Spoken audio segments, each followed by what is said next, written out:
L'âge industriel s'accompagne d'une nouvelle hiérarchie sociale. Enrichis par l'industrialisation, les grands patrons d'usines, du commerce et les banquiers dominent la société. Ils deviennent la classe dirigeante et constituent la bourgeoisie. Leurs valeurs reposent sur le travail et l'épargne.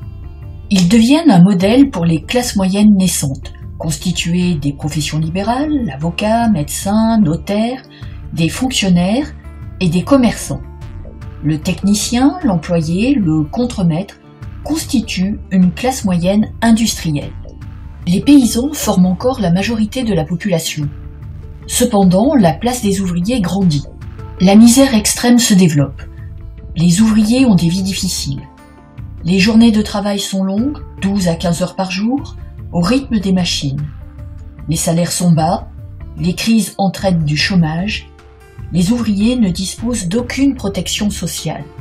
Les femmes et les enfants, qui commencent à travailler très jeunes, dès l'âge de 6-7 ans, sont une main-d'œuvre sous-payée, très souvent utilisée dans l'industrie textile. Les ouvriers des villes s'entassent souvent dans des quartiers ouvriers insalubres.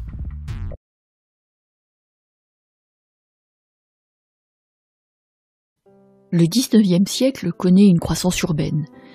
Certaines villes, comme Paris ou Londres, voient leur population multipliée par 2.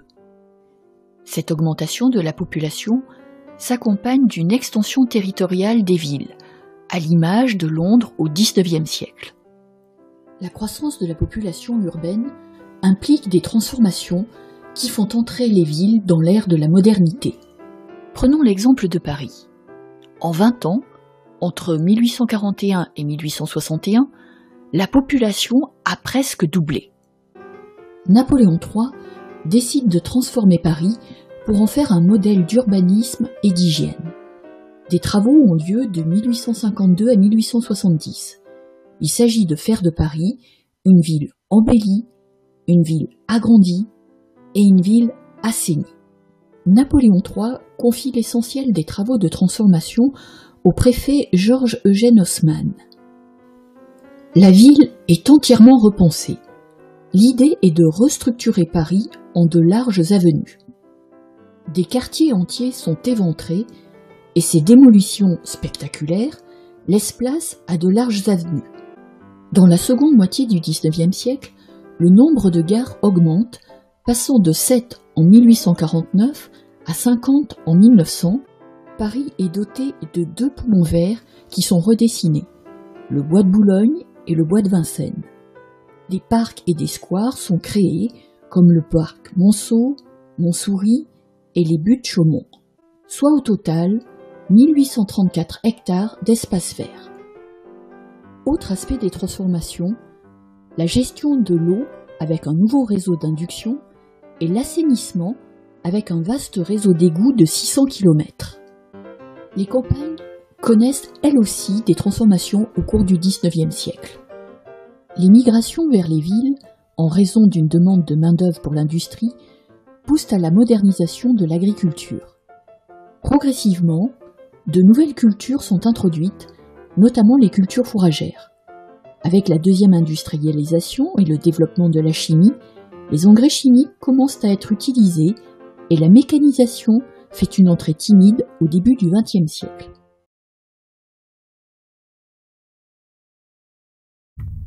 De nouvelles réflexions économiques.